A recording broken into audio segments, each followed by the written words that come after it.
स्त्री समाज का निर्माण करती है। स्त्री यदि ना हो, देखो बहुत से संत महात्मा कहते हैं नारी नरक की द्वार है, नारी नर की खान, और नारी से ही होते हैं ध्रुव प्रहलाद समान। यानी ध्रुव और प्रहलादों को जो जन्म देने वाली है वो है नारी। यदि नारी चित्र और चरित्र, मैंने पहले कहा चित्र और चरित्र दोनों का निर्माण करती है, वही चित्र और चरित्र का निर्माण करने के लिए मेरा माताओं से आग्रह है कि यदि आप देश को सक्षम करना चाहती हैं, इस राष्ट्र को अपने पैरों पर ही खड़ा रहे, ये कभी पंगु ना हो जाए, कभी किसी के अधीन ना हो जाए, तो राष्ट्र निर्माण में सभी जने अपना सहयोग दें।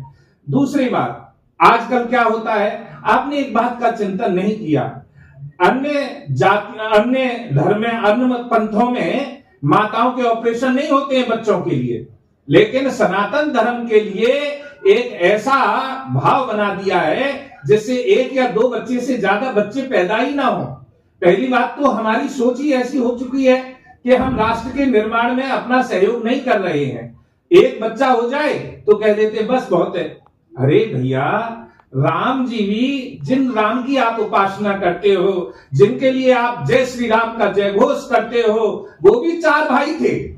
भगवान कृष्ण का जिनका तुम चिंतन करते हो, जिनका तुम ध्यान करते हो, वो अपनी माता की 8वीं संतान थी।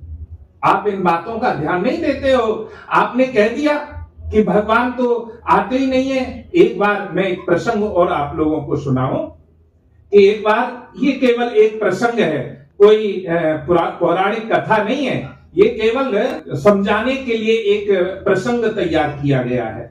एक बार भगवान कृष्ण पर कोई केस कर देता है, और केस कैसे करता है कि कहता है कि यहां अबलाओं की इज्जत लुट रही है, तुम्हारी गौ माता की तरफ किसी का ध्यान नहीं है, आप प्रसन्न नहीं है, तुम्हारी गौ माता पॉलिथीन खा रही है, उसे कट्टी कसाई ले जा रहे हैं, कट्टी खाने के लिए कसाई ले जा रहे हैं, और फिर भी आप अपनी गौ माता को बचाने के लिए और अपनी माता बहनों को बचाने के लिए, जिस प्रकार से द्रौपदी की लाज बचाने के लिए आप प्रकट हो गए, ऐसे अब आप प्रकट क्यों नहीं होते?